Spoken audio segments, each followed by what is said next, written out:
Olá, bem-vindo ao nosso aulão de História da Arte para o Enem de 2020.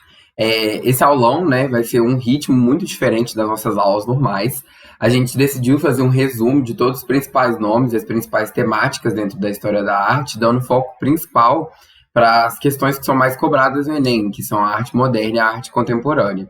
Mas a gente vai fazer um resumo um tanto rápido das temáticas que acontecem antes da Idade Moderna, para a gente ter uma noção melhor das rupturas, das quebras ideológicas que aconteceram nesse momento, né? Então vamos começar do começo falando sobre a arte rupestre.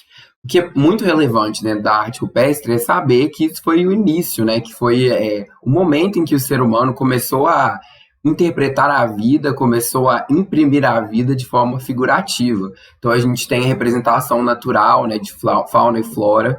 A gente não entende precisamente o que motivou esses desenhos, e a gente dá a essa prática um caráter um tanto divino, né, para esses povos. Então talvez seja uma prática mística, religiosa, para ajudar na caça, ou, né, na sobrevivência desses povos. O que a gente sabe é que eram eventos que eram sociais, que levavam à construção, né, dessas figuras rupestres, não é? Talvez isso seja interessante de se discutir devido ao fato de que foi encontrado, né, uma coleção de objetos, de figuras rupestres na Amazônia no ano de 2020, né? Então talvez esse seja um tema relevante. O que a gente precisa saber é justamente isso, que foi o início, né, de uma cultura visual humana, e que a gente atribui às pinturas rupestres um caráter metafísico, né? Um caráter supersticioso, né? Como se esses povos tivessem pintando isso. Talvez o que motivou a pintura das figuras rupestres foi uma cultura mítica de que talvez isso ajudaria na caça, de certa forma. A gente sabe também que isso eram processos sociais, né? Um processo de comunidade que levava à pintura dessas figuras, né? Então a comunidade se reunia em um momento mítico, um momento religioso, para promover essas pinturas. Então esses são os pontos principais dentro da arte rupestre. A gente vai agora dar um pulo gigantesco da arte rupestre para a arte no Egito, né? O Egito, que é o grande expoente da Idade do Bronze, que a gente diz. E o que a gente mais precisa saber do Egito é que a arte ela era produzida em prol do Estado, em prol da religião. Lembrando que Estado e religião dentro do Egito eram a mesma coisa, era uma teocracia, não é? Então a gente tinha lá o faraó. Então a arte, como ela tinha essa função muito clara, muito restrita, ela vivia sob diversas regras, né? Então a representação artística dentro do Egito, ela era muito severa. A gente tem aqui as pirâmides, né, que construíram para engrandecer essa ideia, a imagem, né, do faraó, né, para engrandecer o faraó, mesmo após a morte. E a gente tem aqui um exemplo de uma representação figurativa dentro do Egito, e a gente consegue enxergar o tanto que ela é rígida, o tanto que existe essa lei da frontalidade, o torso frontal, nariz e as pernas lateralizados e o olho frontal, né? Então isso é importante da gente saber. E saindo do Egito, a gente dá um pulo gigantesco também até a Grécia. E a Grécia, ela vai ser um momento bem revolucionário na história visual do planeta, né, na história visual da humanidade, porque ela vai promover um naturalismo que a gente jamais tinha visto, né? Vai promover, na verdade, um naturalismo como o foco principal da produção artística, né? E por quê? Porque a Grécia, ela tinha uma filosofia, uma cultura que era muito antropocêntrica. Ela colocava o ser humano e a figura humana no centro de toda a sua vida intelectual, a sua vida prática. E a arte não é diferente, né? A arte grega também é centralizada na figura do ser humano. Então a arte grega ela passou por diversos períodos, né? A gente tem um período geométrico que é esse primeiro que está sendo mostrado aqui, que não é muito reconhecido pela produção de estátuas, né, de esculturas, mas a gente tem a cerâmica, que foi muito produzida na época, e é chamada de geométrico justamente pelo foco em figuras geométricas. A gente tem um período arcaico, que segue depois, que a gente tem essas esculturas de figuras humanas muito rígidas, né, com caráter imóvel, rígido e não natural, não é natural essa forma, ela é uma forma que é estilizada. E existe um salto muito grande do período arcaico para o período auge da arte grega, que é o período clássico, que é quando o artista grego alcança um naturalismo que é que jamais tinha sido visto, jamais tinha sido conhecido, que é o exemplo que a gente está dando aqui com essa escultura do Doríforo, do Policletos, né? Que a gente consegue enxergar, talvez, o que é a maior característica da arte clássica, da escultura clássica, que é o contraposto, né? Essa diferença do peso, a postura natural do ser humano, com o quadril jogado para um lado, os ombros jogados para o outro. Essa postura que não é tão rígida quanto a do período arcaico, mas é uma postura natural. E desse período clássico a gente evolui, né? A gente encaminha para o período helenístico, que existe uma dramatização, existe uma potencialização da naturalidade que foi descoberta no período clássico. No helenístico a gente tem uma energia muito forte, uma movimentação muito forte, como a gente está vendo aqui, a Nike de Samotrácia, né? Nike, que seria a deusa da vitória, esse vento soprano nesse drapejado dessa escultura, né? Então existe uma potência, uma energia muito grande que é característica do período helenístico. A arquitetura grega também é imprescindível a gente falar sobre, é muito importante a gente falar sobre ela, que foi a arquitetura grega, ela estabeleceu os parâmetros que a gente utiliza até hoje na arquitetura, né? E é importante a gente lembrar que dentro dessa arquitetura, que era completamente simétrica, perfeita, né? Que valorizava a simetria, valorizava as formas perfeitas, a proporcionalidade, a gente tem essas três ordens, que é o dórico, o jônico e o coríntio. O dórico sendo mais simples e o coríntio mais elaborado. E aqui a gente tem um esquema dessas três ordens, que são diferenciadas pelo capitel, que seria a parte de cima das colunas. Em Roma, então, a gente tem uma nova potência, né? E foi um império que herdou, né, na verdade, que absorveu várias das características da arte grega. Então a gente tem uma forte influência grega e vai ser Roma que vai espalhar os ideais gregos para o mundo inteiro, né? Roma, com esse projeto dela de conquistar vários lugares do mundo, conquistar praticamente a Europa inteira, grande parte da Europa, Roma vai espalhar esses ideais gregos pela Europa inteira. E talvez o que é mais importante, que é uma invenção, né, uma inovação romana, é o arco plano perfeito. Então essa arquitetura que se utiliza desses arcos perfeitos, igual a gente está vendo aqui no Coliseu e no Arco do Triunfo, é uma inovação romana, que foi também impossibilitado pela descoberta do cimento, né, pela descoberta do cimento. Então, evoluindo depois de Roma, né, esse grande império que existiu, a gente tem o nascimento do cristianismo dentro de Roma, e a influência do cristianismo é muito, muito, muito explícita em tudo que é produzido até então. Então a gente tem o Império Bizantino, que se constrói depois da cisma de Roma, né? Depois que a gente tem a Roma se dividindo em dois impérios, o Império Oeste e o Império Leste, né? A gente tem o Império Bizantino crescendo do Império Romano, e a arte do Império Bizantino é completamente voltada para a igreja, e ela vai abandonar esse naturalismo que era muito enfatizado pela arte grega e pela arte romana, e vai adotar uma arte muito estilizada, porque não é uma arte dos homens, é uma arte de Deus, é uma arte sagrada. Então ela vai, o valor da arte passa a se distanciar da habilidade do artista de produzir uma obra que é muito perfeita, muito reconhecível de uma pedra, e vai passar a ser voltada para o material que é utilizado. Então, se lá na Grécia a obra de arte ela era valorizada porque um artista conseguia transformar uma pedra comum, mármore, em uma figura que era muito semelhante ao ser humano, no Império Bizantino a arte vai ser valorizada porque essa obra de arte aqui, que não é tão parecida com o ser humano, foi feita em ouro, por exemplo, né? Então, o material começa a ser muito importante para a obra.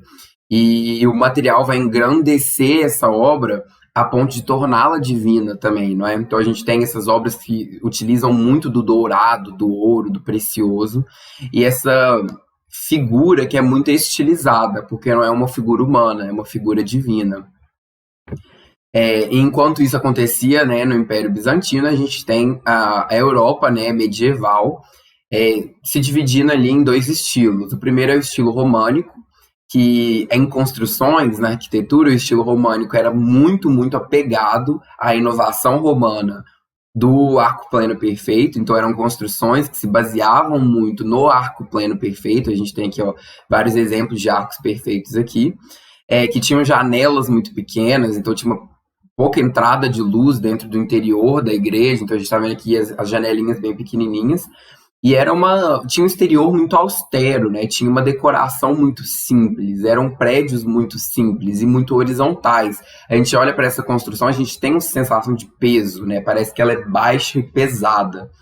Em comparação, a gente tem o estilo gótico, que se desenvolve na França e depois ocupa também a Europa inteira, que é um estilo que vai, em contraste ao estilo românico, valorizar a verticalidade das construções.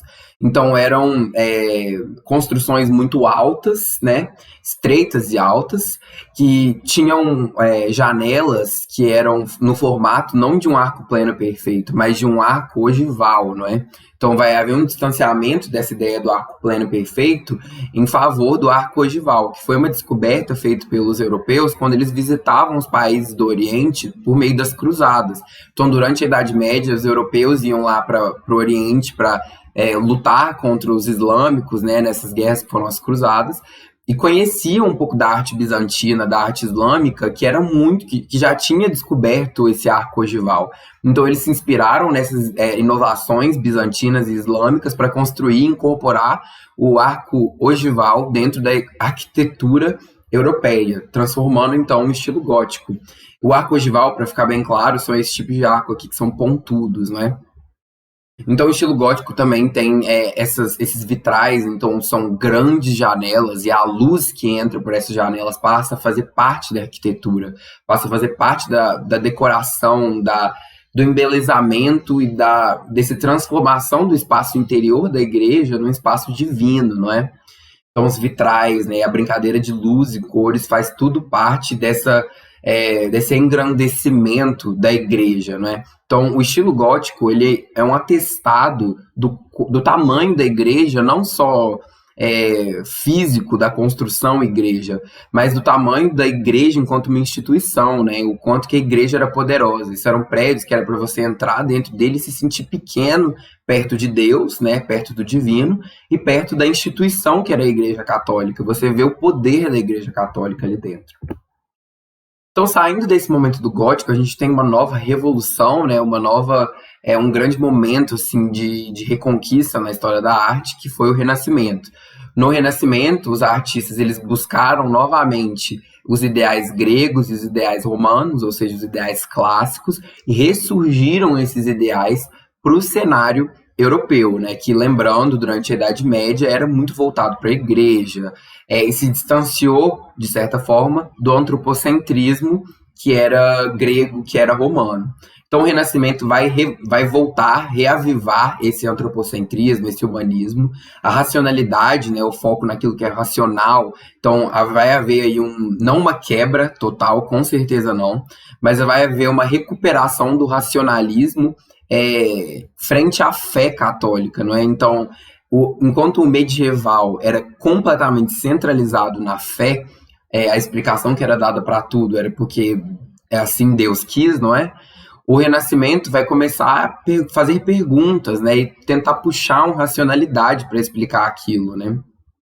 Então, o hedonismo, que é o foco nos prazeres humanos, né? E o experimentalismo, que a gente vai ver personagens incríveis, por exemplo, Leonardo da Vinci, que fazia descobertas e invenções mirabolantes, né? Baseando-se todos esses preceitos do Renascimento. Inclusive, a Mona Lisa, que a gente está vendo aqui, é talvez o quadro mais famoso desse período, talvez o quadro mais famoso de todos os períodos, né? Que é um quadro do Leonardo da Vinci, que é um dos famosos artistas do Renascimento. Outros artistas famosos do Renascimento é o Rafael Sanzio, que foi muito reconhecido pelo ponto de fuga, pela arte dele com a perspectiva linear. Então, uma grande ideia também postulada dentro do Renascimento foi a matemática e a investigação científica na produção artística. Então, essa perspectiva linear, essa forma de você enxergar um mundo 3D dentro de um plano, que seria o quadro, né? Você conseguir enxergar esse mundo 3D ali dentro é possibilitado por meio da perspectiva linear. Essa investigação de que você tem um ponto de fuga e linhas que se encontram nesse ponto e você constrói um universo dentro dessas linhas, orientado por essas linhas, e dá essa ideia de profundidade. Então esse aqui é um quadro do Rafael Sanzio, e esse Davi aqui é um exemplo de obra de Michelangelo, que foi o maior escultor do Renascimento. A gente consegue enxergar, então, com certeza, claramente, os valores de antropocentrismo do Renascimento nessa obra Davi, porque é uma obra que é muito fiel ao naturalismo e ao corpo humano. Existe uma investigação clara do corpo humano aqui, não é? A gente vê os músculos do tórax, do abdômen, as veias no braço, né? Existe uma investigação anatômica e uma preocupação com o ser humano que é muito explícita aqui dentro. E aqui é outro exemplo de uma pintura do Leonardo da Vinci. Seguindo, então, como um apêndice mesmo do Renascimento, a gente tem o maneirismo, que foram os artistas que pegaram essas inovações do Renascimento e deram um passo além.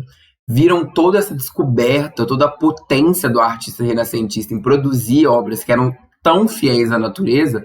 O maneirista deu uma quebrada nessa realidade, nessa naturalidade, nesse naturalismo renascentista e produziu uma obra que era um pouco mais distorcida. Então existe uma distorção na proporção.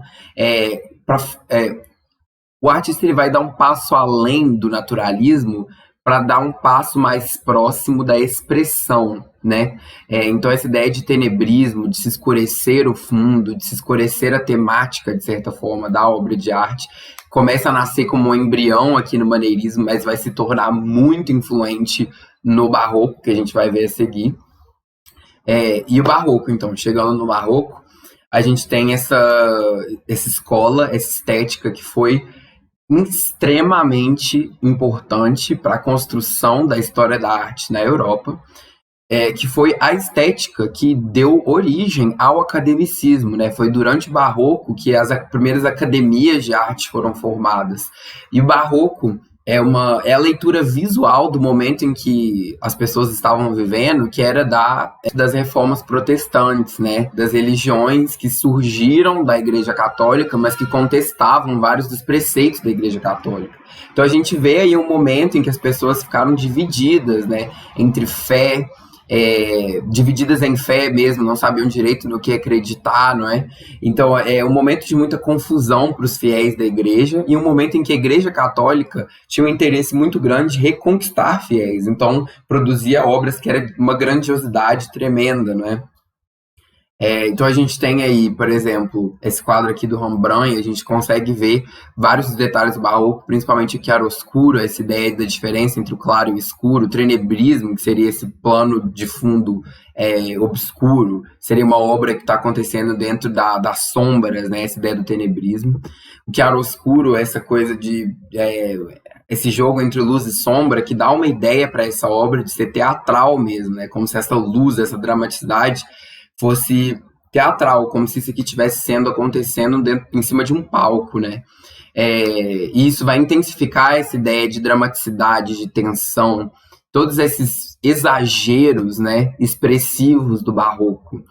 Aqui uma obra do Caravaggio, que foi o grande mestre do barroco, né?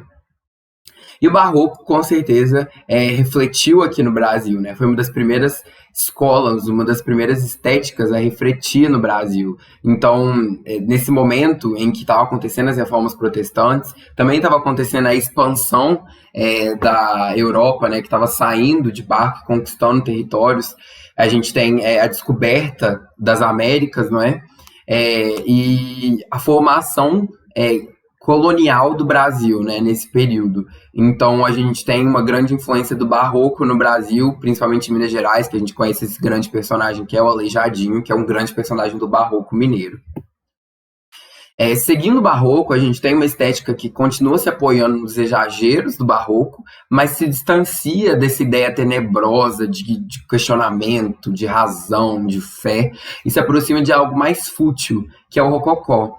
Essa estética ela nasce na França, então no momento em que o rococó surge, a França se torna o novo centro da arte mundial, então o centro da arte mundial foge da Itália para a França nesse momento, e o rococó é essa estética, a estética da corte francesa. Os nobres da França que utilizavam dessa obra que era muito exagerada para mostrar a futilidade do dia a dia da corte, né? Então era uma estética que se apoiava muito no amor, né, em temáticas de amor, muitas vezes de um amor proibido, não é? Mas que em sua essência só se preocupava com o dia a dia da elite. O neoclassicismo, então, surge como uma estética que vai em contraste aos excessos do rococó e os excessos do barroco e vai recuperar a austeridade e o equilíbrio e a harmonia do Renascimento e da arte clássica, não é? Então a gente tem aí essa recuperação do Arco do Triunfo, né? A grandiosidade associada ao Império Romano e aos ideais clássicos, não é? A gente tem várias pessoas escrevendo sobre o quanto a arte clássica é a arte dos povos mais civilizados, então existe a criação desse ideal de que povos civilizados produzem arte clássica, né? Que isso fica muito explícito durante o neoclassicismo. O romantismo, ele ainda é uma obra acadêmica, né? Ainda dentro dentro do academicismo, produzindo obras que são muito preocupadas com o naturalismo e com a realidade. O romantismo é uma obra que é produzida com bastante exagero, bastante dramaticidade. É uma obra pesada e que é muito, muito, muito voltada para temáticas sociais, no quesito de revoluções, não é? Então, é uma estética que engrandece temáticas como revoluções, por exemplo, e críticas sociais, né? É uma estética que vai colocar a emoção acima da razão, então o universo, o mundo é interpretado por meio da emoção, e a obra romântica é o que instiga esse fogo de se interpretar o mundo por meio da emoção. É uma obra muito, muito carregada emocionalmente. Expressa essa ideia de melancolia do fim do século, né? Do fim do século XIX, e expressa toda a insatisfação de um povo com o final desse século, né? E com a situação em que ele estava. Não tão longe do romantismo, o realismo também traz uma obra que comenta na realidade social do povo, né, da Europa, só que de uma forma muito mais solene, né? O romantismo, ele romantiza, né, como se diz, ele engrandece muito as coisas, ele trata de temas grandiosos como revoluções. O realismo não precisa retratar revoluções para criticar a sociedade, né? Ele mostra o dia a dia de pessoas comuns. Ele mostra o dia a dia dos trabalhadores da Europa e faz um retrato das divisões da sociedade europeia, mostrando as dificuldades do dia a dia das pessoas que dependiam do trabalho para viver, não é? Então, nesse momento de bastante confusão aí na Europa, no final do século XIX, surge uma estética que é decisiva para a gente inaugurar a nossa ideia de modernidade, que é o impressionismo. Que foi uma obra que teve uma ruptura estética na história da arte. Por quê? Porque ela passou a representar cenas de acordo com a luz e não de acordo com o desenho. E isso é uma nova forma de naturalismo. É um novo ângulo de se acessar a ideia do naturalismo e da arte representativa, não é? Então a gente tem essas obras de arte assim que são de temas solenes, de temas leves, que são utilizados para se experimentar a representação da luz, não é? E dessa ideia do impressionismo vai nascer o pontilhismo e as outras estéticas que são pós-impressionistas, que também vão se preocupar com a investigação da luz e da cor, até que a gente chega em artistas pós-impressionistas que vão dar um passo ainda maior além. Por exemplo, Van Gogh, que vai investigar a cor não pelo seu valor representativo, como aconteceu no impressionismo, que as pessoas tinham uma tela, tinham um cenário e tentavam investigar a cor, investigar a luz para pintar aquele cenário. Artistas como Van Gogh vão investigar a cor e a luz para um valor expressivo, né? Então as pinturas do Van Gogh não se preocupam com o seu valor representativo. Muito provavelmente, Van Gogh não estava olhando para uma cena quando ele pintou esse quadro da Noite Estrelada. Ele pintou esse quadro com um ímpeto, com um impulso de expressar a situação que ele estava vivendo, não é? Tanto que a gente tem essas pinceladas muito fortes e essas cores muito vibrantes, não é? Cores vibrantes como essa não são vistas no mundo real. Se a gente for olhar cores, por exemplo, estas aqui do impressionismo, por mais que não exista uma representação desenhadinha, essas cores são cores reais, são cores que são investigadas, cores que a gente vê no pôr do sol. Agora, essas cores aqui não são cores que a gente vê durante a noite. A gente não vê um azul tão vibrante, um amarelo tão vibrante durante a noite. Então, a cor ela não é utilizada pelo seu valor representativo, mas pelo seu valor expressivo. E falando de valor expressivo, a gente entra no momento do século XX, que são as vanguardas, começando pelo expressionismo, né? Então, o expressionismo, que se inspirou muito na obra do Van Gogh e de artistas como Edvard Munch, né? Edvard Munch, que pegam uma ideia da cor com valor expressivo e estendem ao máximo, né? Aqui a cor ela é escolhida unicamente pelo seu valor expressivo, né? Aqui no Van Gogh, por mais que a preocupação seja expressiva, ainda existe uma preocupaçãozinha com o representativo, né? Tanto que a lua tá amarela e o céu tá azul, não é? Aqui já não existe essa preocupação, o céu tá amarelo, azul, tá uma coisa bem esquisita. As cores elas não são atribuídas de acordo com a realidade, não são atribuídas de acordo com a representação. Elas são escolhidas devido ao seu potencial de expressão. Então a gente tem as figuras deformadas também no expressionismo, que são todas deformadas para que ocorra esse fator de expressão do artista, né? Então é uma obra que ela é muito focada na subjetividade, na irracionalidade e no mundo interior do artista. Em contraste, a gente tem o fauvismo, que também vai se apropriar das cores de uma forma não natural. Então a gente também está vendo aqui que existe uma escolha de cor que não é representativa, só que o fauvismo não está preocupado necessariamente com o interior do artista, com a angústia do artista, com o mundo interior do artista. O fauvismo tem temas que são primitivos, né? Temas simples, temas de natureza, temas que tentam levar o ser humano ao início da humanidade, tentam puxar o ser humano ao início da humanidade, antes de tecnologia, antes da modernidade, para que ele encontre uma realidade, uma verdade do que é ser humano. Então o fauvismo está preocupado com o primitivo, enquanto o expressionismo está preocupado com a expressão. O cubismo, que foi outra escola, outra estética que surgiu durante as vanguardas, outra vanguarda, se preocupou exclusivamente com a reconstrução do espaço. Então a gente tem essa representação assim, de obras que são desconstruídas, são quebradas, é como se estivesse vendo uma cena e ele quebrasse essa cena em vários pedacinhos e reconstruísse ela de um jeito diferente. Tanto que a gente consegue enxergar a mesma cena de vários ângulos diferentes, não é? A gente vê a mesma imagem por vários pontos de vista. Essa é a ideia do cubismo, você se reconstruir o espaço de uma forma inovadora, né? Você construir um novo espaço, um espaço em que perspectiva seja algo desconstruído, que a gente possa enxergar uma mesma cena de várias perspectivas diferentes. Existiam duas fases do cubismo, o analítico e o sintético. O cubismo analítico, ele era justamente o que o nome diz, ele se preocupava com a análise do espaço. Então, o Picasso, por exemplo, ele olhava para um copo e ele ia pintar esse copo, mas ele não pintaria o copo como ele está vendo. Ele pintaria o copo dividido em vários pequenos planos, de várias perspectivas diferentes, só que ele fazia isso, ele quebrava esse espaço de uma forma tão aguçada, tão extrema, que era difícil a gente decifrar uma obra do cubismo analítico. Então, quando você olha uma obra de cubismo analítico, te dá a impressão que é uma obra abstrata, não é? Que não tem uma representação. Mas existe uma representação, ela só foi decomposta ela só foi tão decomposta que é difícil a gente enxergar o objeto original.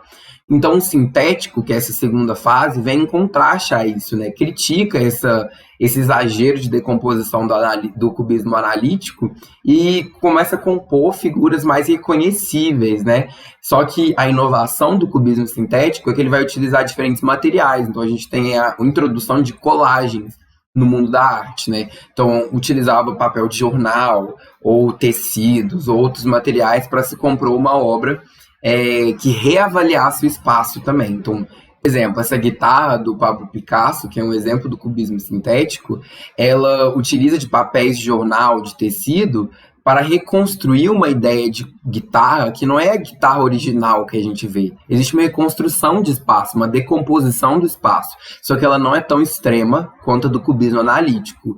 É por isso que a gente consegue identificar uma guitarra nessa obra, né? O futurismo, então, é uma obra também que se inspira muito no cubismo, então é uma obra que é muito pautada nos preceitos e nas inovações do cubismo, mas que se preocupa com uma coisa a mais, que é a velocidade.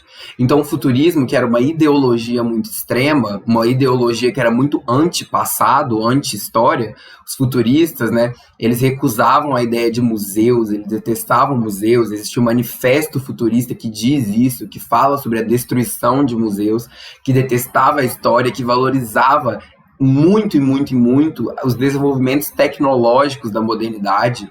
Então, existe uma passagem no Manifesto Futurista que diz que a vitória de Samotrácia, que foi aquela escultura alada que a gente viu no começo da aula lá na arte grega, então existe uma passagem que diz que a vitória de Samotrácia não é tão bela quanto um automóvel. Então, tá vendo? Existe uma valorização muito grande das descobertas que estão sendo feitas e da expectativa desse povo com o futuro em detrimento do passado, né? O futurismo também é uma ideologia tão extrema que valorizava muito a guerra, que via a guerra como um motor para a produção, um motor para o desenvolvimento tecnológico e um motor para o futuro. Tanto que o futurismo é muitas vezes associado com ideologias fascistas. E a gente consegue enxergar o futurismo visualmente, né? Essa ideia de velocidade, né? Então, existe uma tentativa de se representar movimento dentro da obra futurista. Então, eles pegam um mesmo elemento e sobrepõem esse elemento várias vezes, repete esse elemento várias vezes para dar uma ideia de movimento, igual a gente está vendo aqui, igual a gente vê nesse carga de lanceiros aqui. Como você pode ver, existe uma repetição de vários elementos para dar uma ideia de movimento, né? A gente vê uma confusão aqui que dá uma dinamicidade, dá uma ideia de velocidade, dinâmico, de movimento, pelo qual o futurismo é conhecido. Outra estética, agora uma estética pós-guerra, que aconteceu depois da primeira... na verdade, nasceu durante a Primeira Guerra Mundial, foi o dadaísmo, que foi a estética anti-arte, né? O dadaísmo é a arte anti-arte. E o maior expoente do dadaísmo é o Marcel Duchamp, e a fonte, que a gente está vendo aqui, seja talvez a maior obra do dadaísmo, né? E ela é muito bom para a gente entender o que é ser uma arte anti-arte, né? O dadaísmo, ele produzia ready-mades, que são a fonte ou a bicicleta que a gente está vendo aqui, que eram materiais prontos, pré-fabricados, industriais, que o Marcel Duchamp pegava esse material e dava um nome para aquilo ali de arte. Pegava um mictório que originalmente seria colocado na parede para servir a sua função, né? E ele pega esse mictório e coloca ele virado de cabeça para baixo num pedestal e chama aquilo de arte, chama aquilo de uma obra de arte, né? Então, o que ele fez? Ele pegou um objeto, retirou ele do seu significado original, da sua função original, e deu para esse objeto um novo significado, que é de obra de arte, né? Então, o dadaísmo e o ready-made do Duchamp vai questionar o que é arte, o que pode ser considerado arte, né? Onde que a arte existe? É na fabricação ou na consideração de um objeto como arte, né? A gente tem arte por denominação ou arte por construção? Se eu tivesse construído esse mictório, se eu tivesse feito uma escultura de um mictório e chamado ele de arte, será que ele seria mais arte do que a fonte do Duchamp? Existe um grande questionamento sobre o que é arte, né? Quem tem o direito de criar arte, quem tem o direito de decidir o que é ou não arte, não é? Lembrando que o dadaísmo foi essa estética do momento da Primeira Guerra Mundial, que era uma obra bem sem sentido. Então, era a obra sem sentido para um período sem sentido, né? Esses artistas que não viam sentido na guerra, então produziam uma arte que era tão sem sentido como. E era uma arte que recusava a racionalidade e todos os princípios que levaram à Primeira Guerra Mundial, né? Então, era uma arte que era estritamente anti-guerra. E do dadaísmo vai nascer o surrealismo, né? Do qual o maior expoente é o Salvador Dalí. E o surrealismo vai ter uma investigação psicológica da produção artística, né? Vai ser muito influenciado pela obra do Sigmund Freud, e vai ser muito interessado no subconsciente humano. O surrealismo vai estar preocupado com toda a potencialidade, toda a capacidade do subconsciente humano de produzir. Então, os artistas surrealistas eles vão tentar suprimir o consciente para deixar o subconsciente ser artista. E uma das formas que eles faziam isso era por meio de sonhos, né? Então, o Freud, ele valorizava muito o sonho, porque ele via o sonho como uma possibilidade do subconsciente escapar, né? Então, o seu subconsciente tentava te passar mensagens por meio dessa composição visual que parece não fazer sentido. Então, os artistas eles se inspiravam muito nos sonhos para tentar deixar o subconsciente deles produzir uma obra de arte, né? Então, é o que a gente vai chamar de um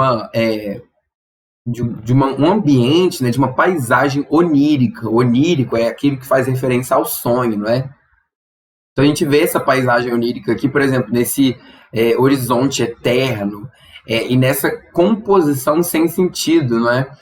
Então existe um valor figurativo no surrealismo, existe uma preocupação naturalística, né, de produzir algo que seja reconhecível. Então isso aqui não é abstrato, isso é naturalista, mas são elementos naturalistas que são unidos de uma forma que não tem sentido. Não existe um valor narrativo aqui, não estamos contando uma história, é uma composição absurda pela qual o surrealismo é conhecido, né, pelo absurdo na composição. Aqui, novamente, essa obra que é a mais famosa do surrealismo, A Persistência da Memória, a gente enxerga esse ambiente onírico e essa preocupação com o subconsciente. Então, aqui eu trouxe uma questão do Enem 2017, falando sobre vanguardas no geral, né? Mas o que essa questão está perguntando, né? Ela está falando aqui, ela faz um comentário sobre essa obra aqui, do Goeldi, e pede para a gente associar essa obra a algum movimento artístico que pode ser enxergado também em uma dessas obras. Então eu vou dar um momento para vocês, dar um pause aí, analisar essa obra, esse texto e essas opções e escolher uma correta. Então vai, dá um pause aí. Acho que você já deu um pause, então a gente vai passar e vamos escolher qual que é a certa e vamos discutir o porquê. A opção correta, né, seria essa daqui. Essa aqui é uma obra que ela tem um caráter expressionista. Se você não conseguiu inferir isso só da obra que está sendo mostrada, e a gente consegue ver valores expressionistas aqui por meio dessa... a gente vê a deformidade, né, uma deformação nas figuras. A gente consegue entender isso por meio do texto, porque ele diz assim, que buscou refletir o seu caminho pessoal e sua melancolia. Então existe uma preocupação com o universo interno, né, do artista. E olha só, temas de solidão, drama, medo, isso é muito expressionista, né? Então de todas as opções, não é fauvismo, porque o fauvismo não está preocupado com o universo interno do artista, mas está preocupado com essa ideia do primitivo. Não é muralismo, não é cubismo, porque o cubismo se preocupava com a reconstrução do espaço, e não é surrealismo, porque surrealismo é uma preocupação que é com sonhos, que é uma composição que é absurda, né? Essa composição não é absurda, ela é apenas expressiva. Então, a correta seria a opção A, expressionismo. Agora vamos fazer um comentário sobre arte que seguiu, né, que foi produzida depois das guerras, então um momento pós-guerra. Um estilo artístico que foi muito relevante foi a pop art, e a pop art é a expressão de uma sociedade industrial, é a expressão artística de uma sociedade industrial. Pop art, ela se preocupa com a cultura do consumo e com os processos industriais de produção. Então, existe uma preocupação com se reproduzir moldes, igual essa obra aqui do Andy Warhol, ela é reproduzida. A gente tem uma mesma ideia, uma mesma figura que é reproduzida em várias cores diferentes. E a estratégia que foi utilizada, a técnica que foi utilizada é uma técnica industrial de reprodução. Então, a preocupação da pop art é com a cultura do consumo, com a cultura de massa, né? A Marilyn Monroe, que era um ícone da cultura de massa, um ícone da cultura pop nos Estados Unidos, né? Então, o pop art vai se tornar essa expressão dessa cultura de tudo que é produzido em massa, tudo que é consumido em massa. Então filmes eram produzidos e consumidos, passam a ser produzidos e consumidos em massa, música, toda essa preocupação da indústria cultural, né, que a gente conversa de vez em quando, começa a ser imprimida na obra do pop art. Então, pop art é uma obra que tem temática popular, temática pop, então aborda temas que são consumidos em massa, temas que são produzidos em massa e se apropria de uma produção que é industrial, né? A pop art é a arte do momento da reprodutibilidade técnica. Em comparação, o expressionismo abstrato, né, que foi outro momento, outra escola, outro movimento do pós-guerra, é uma arte que era muito voltada para o individualismo, né, para a individualidade do artista. Era uma arte que expressava o mundo interior do artista. E o artista, quando produzia uma obra como essa, que é uma obra do Pollock, ele não queria saber sobre reprodutibilidade, ele queria uma obra que fosse impossível de ser reproduzida, porque essa obra foi produzida pelo artista Pollock, que não poderia ser reproduzida por nenhum outro artista, e também não poderia ser reproduzida nem por ele mesmo, porque ele produziu essa obra em um estado de espírito X. Então essa obra, ela marca o estado de espírito do artista na hora que ele produziu. Esse artista nunca mais vai produzir uma obra igual a essa. Essa obra é única, uma obra original, entendeu? Essa é a preocupação do expressionismo abstrato. Produzir uma obra que era única, que era expressiva. Então existem outras várias tendências dentro da arte contemporânea. A gente vai conversar com mais profundidade sobre 3, vamos fazer uma questão de cada uma. Começando pela instalação. As instalações são obras de arte que são focadas na ideia de imersão. Então, nós, como espectadores, a gente tem uma experiência que é imersiva. A gente entra dentro da obra de arte. A gente passa a fazer parte dessa obra porque a gente está inserido nela. Ela engloba a gente. Então, é a arte do ambiente, a instalação. Essa obra aqui, do Ernesto Neto, Dengo, ela é um exemplo muito claro disso. A gente consegue enxergar essas pessoas andando, essas pessoas elas estão inseridas dentro da obra de arte. A obra de arte está englobando essas pessoas, né? A obra de arte ela passa a apropriar os espectadores, né? Os espectadores, na verdade, passam a ser participadores. Então, existe a participação do público. E isso é uma coisa que se torna uma tendência muito, muito grande dentro da arte contemporânea. Se vocês esquecerem tudo, absolutamente tudo de arte contemporânea, lembre-se disso, que uma grande tendência da arte contemporânea é a participação do público dentro da obra. Então a gente tem aqui a instalação. Isso é uma das formas que o público participa, porque você está dentro dela. Se eu estou caminhando nesse espaço, eu tenho que desviar desses objetos, não tem? Eu tenho que... Eu tenho que interagir com eles de certa forma. Então, é necessário que eu, enquanto público, participe da obra de arte, né? Então, a instalação, ela depende da relação entre o artista e o público, muito parecido com a performance, que é o que a gente vai ver daqui a pouco. Então, vamos dar uma olhada na questão, né, do Enem 2017, que utiliza essa obra de arte aqui, essa instalação do Ernesto Neto. A questão diz: a instalação Dengo transformou a sala do MAM, do Museu de Arte Moderna de São Paulo, em um ambiente singular, explorando como principal característica a... Então, dá uma olhada nessa obra aqui, dá um pause, dá uma olhada nas opções e tenta descobrir qual que é a correta. Bom, você que já deu pause, já voltou, vamos descobrir qual que é a certa, então, discutir o porquê. A correta, então, nesse caso, como foi discutido, é a participação do público na interação lúdica com a obra. Por quê? Como eu disse, essa tendência da arte moderna é de que exigir uma participação do público, de incorporar o público dentro da obra. Como eu disse aqui, a gente é obrigado a desviar desses objetos, a interagir de certa forma com eles, não é? A opção B seria aquela opção que parece, mas não é exatamente aquilo, não é? A distribuição de obstáculos no espaço da exposição, essa não é a principal característica artística. A arte, ela não existe na distribuição. Se a arte existisse na distribuição, se eu tivesse parado do lado de fora da galeria, olhando aquele espaço cheio de objetos, eu poderia falar que está de boa, né? Se o objeto principal de arte fosse a distribuição de obstáculos, eu poderia olhar do lado de fora. Mas não, o artista incentiva que as pessoas entrem, interajam com aquilo. Então, o que é importante para aquilo ali é a interação, a participação do público com aquela obra, né?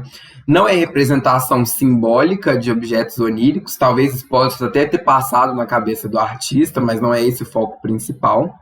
Interpretação subjetiva da lei da gravidade, também muito provavelmente não. Valorização de técnicas de artesanato, então, seria a última opção possível, né? Mas realmente o que mais caracteriza essa obra, a parte mais importante dessa obra, é a participação do público. E isso vai ser real para a maioria das instalações. Na maioria das instalações, o que é mais importante é a participação do público. Vamos dar uma olhada em outro estilo de arte agora também. Performance. Vocês podem ver aqui que a descrição de performance e a descrição de instalação são muito parecidas. Por quê?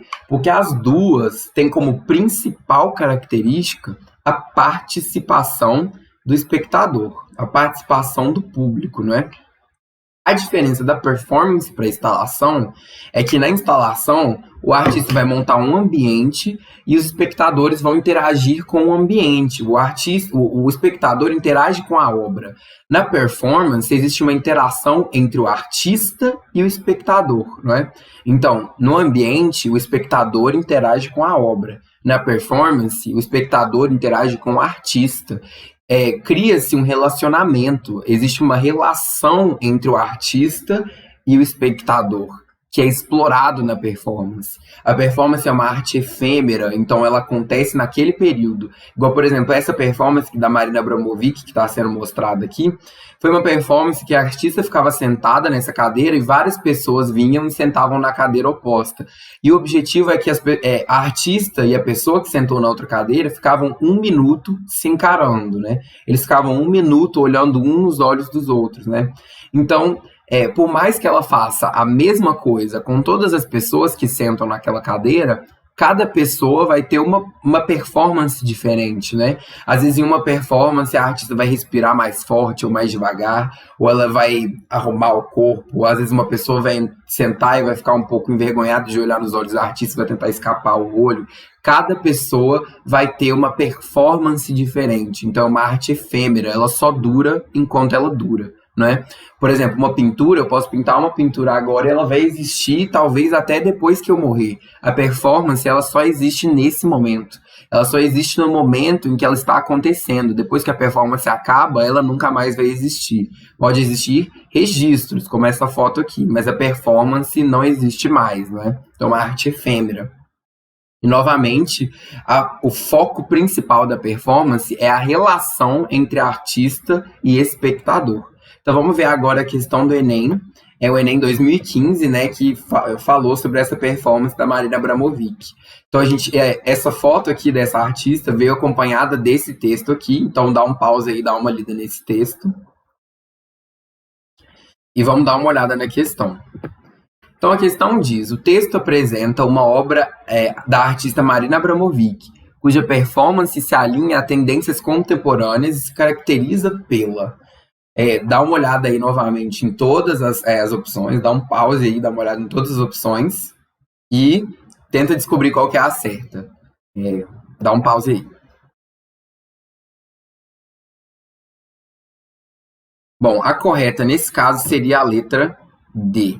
E eu entendo porque talvez você tenha errado. Vamos supor que você escolheu a letra A. A letra A diz: inovação de uma proposta de arte relacional que adentra um museu. Eu entendo que essa parece muito ser a opção certa, não é? Entretanto, o que acontece é que essa obra aqui, essa performance, aconteceu em 2012, no MoMA, né? E em 2012, esse estilo de performance já não era uma inovação dentro de um museu, né? As primeiras performances que aconteceram dentro de um espaço de museu aconteceram em 1960, mais ou menos. Então não era mais uma inovação. Mas eu entendo que essa questão ficou bem traiçoeira ali. Provavelmente você não ia perder todos os pontos, você ganharia alguns pontos dentro do TRI se você tivesse escolhido a alternativa A, não é? Mas a alternativa D é a alternativa que é certa. E olha só, atenção que está escrito: negociação colaborativa de sentidos entre a artista e a pessoa com quem interage. Então, quando ela diz uma negociação colaborativa de sentidos, ele está dizendo o quê? Que existe uma troca de sentidos que depende dos dois. Não é o artista que está te dizendo, né, que está te oferecendo e você não oferece de volta para o artista. Numa instalação, por exemplo, o artista montou um ambiente e você entra no ambiente e você tem a experiência sensorial. Você não está devolvendo nada para o artista, necessariamente. Agora, numa performance, enquanto a artista está te encarando, ela está passando uma experiência sensorial para você e você está devolvendo uma experiência sensorial para ela. Você encara a artista tanto quanto a artista te encara, não é? Então, existe uma negociação que é colaborativa de sentidos entre a artista e a pessoa com quem ela interage. Então, o foco da performance... lembrando, a tendência da arte contemporânea é a participação do espectador, e o que diferencia a performance da instalação é que a performance ela está focada na relação entre artista e espectador, não é? A instalação, por outro lado, ela está focada na relação entre o espectador e o ambiente, não é? Então, instalação, espectador e ambiente; performance, espectador e artista. Vamos falar então sobre outra forma de arte que é muito interessante, que é a body art. Outra tendência, então, dentro da arte contemporânea, a gente já conversou sobre uma das tendências da arte contemporânea, que é a participação do espectador. Outra tendência é a inovação do suporte. Então, a arte contemporânea ela também vai ter tipos diferentes de suporte. Se um suporte tradicional era uma tela para uma pintura e talvez mármore para uma escultura, a arte contemporânea vai descobrir suportes novos, por exemplo, o corpo humano. A body art vai ser um estilo artístico que vai utilizar o próprio corpo humano como suporte para a obra de arte, né? Então existe uma integração que é radical do corpo na arte, né? O artista e a arte se tornam um. O corpo do artista é o suporte para a obra de arte. Existe uma dissolução dos limites entre corpo e obra, né? Se antes um artista poderia, por exemplo, pintar um autorretrato, ele pode estar até pintando uma imagem do seu corpo no quadro, mas existe um limite claro de distância entre o que é quadro e o que é corpo. Na body art, não. Se o artista vai produzir body art pintando, ele vai pintar o próprio corpo. Então, os limites entre obra de arte e corpo param de existir, eles são mesclados, né? Então, body art utiliza o corpo humano como suporte para a obra de arte. Então, vamos dar uma lida aqui na questão do Enem de 2018, que trazia essa imagem aqui e esse texto. Dá uma lida aí nesse texto, dá um pause aí, dá uma analisada nesse texto para a gente ir para as questões. As opções que são dadas, então, são de acordo com... nos textos, a concepção de body art está relacionada à intenção de... Dá uma analisada aí nas opções e tenta descobrir qual que é a correta. Nesse caso, a opção correta seria a opção B. Fazer do corpo um suporte privilegiado de expressão. Então, acho que não tem segredo, né? Body art é muito claro essa intenção de se transformar o corpo em obra de arte, ou no mínimo o corpo em suporte para a obra de arte. Isso faz com que a alternativa A, por exemplo, seja extremamente errada, não é? Estabelecer limites entre o corpo e a composição, muito pelo contrário, é de derrubar limites, né? É de apagar os limites entre o corpo e a composição. Se antes existia um limite entre o que era corpo e o que era obra de arte, o body art quer mesclar esses dois, quer transformar o corpo em obra de arte e a obra de arte em corpo, não é? Então, B, nesse caso, seria a alternativa mais correta. Só para dar uma ideia aí maior sobre outros tipos de suporte, né? A gente tem, por exemplo, land art, que utiliza o ambiente terrestre, né, o meio ambiente da Terra, como suporte para a obra de arte. Por exemplo, essa obra aqui ela é produzida numa escala gigantesca, né? São caminhões de terra que montaram isso daqui. Então é uma obra que é muito grande, que a gente também tem uma experiência imersiva. A gente pode entrar dentro desse ambiente ali e vivenciar essa obra. Então, Land Art é uma obra que utiliza o planeta Terra como suporte, não é? Que utiliza o meio ambiente natural como suporte. E talvez possa aparecer no Enem para vocês discutindo talvez o aquecimento global ou as mudanças climáticas, porque a Land Art tem essa alternativa. Por ela se apropriar do meio ambiente natural, ela faz um comentário sobre a relação do ser humano com o meio ambiente. Então talvez seja relevante a gente saber por causa das mudanças climáticas e dos extremos que aconteceram esse ano, né? A gente teve aquelas temperaturas extremas na Califórnia, teve os fogos as queimadas, né, na Austrália, na Califórnia também. Então talvez seja uma alternativa interessante para explorar essa ideia das mudanças climáticas. O minimalismo, ele tem uma inovação de suporte, por quê? Porque o minimalismo ele vai borrar os limites entre escultura e pintura. Olha essa obra aqui, por exemplo, essa obra do Donald Judd, e ele foi muito característico esse tipo de obra para ele, né? A gente tem uma ideia de escultura como algo tridimensional, e a escultura a gente vê ela apoiada no chão. A pintura é algo bidimensional apoiado na parede. Mas olha o que esse artista fez. Ele pegou um corpo que é tridimensional, que a gente associaria como escultura, e em vez de colocar no chão, ele pregou na parede. Então ele está tentando misturar essa ideia entre escultura e pintura, né? Que é o que a gente está vendo aqui. Video art, eu coloquei aqui só para a gente comentar que conforme os descobrimentos tecnológicos foram acontecendo, né, conforme a nossa tecnologia foi ficando mais acessível e mais diversa, a arte passou a mudar de acordo com essa tecnologia também.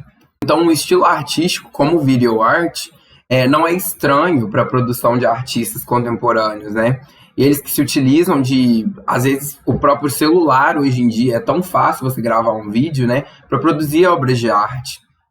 E street art é sempre muito relevante a gente comentar a respeito, né, principalmente um artista que está ficando cada vez mais popular, que é o Banksy, que talvez ele apareça na sua prova, não sei, né, e a coisa mais importante de se discutir dentro de street art é o tanto que ela tira a ideia de arte dentro dos ambientes em que a arte é de costume que a gente encontre obras de arte, né?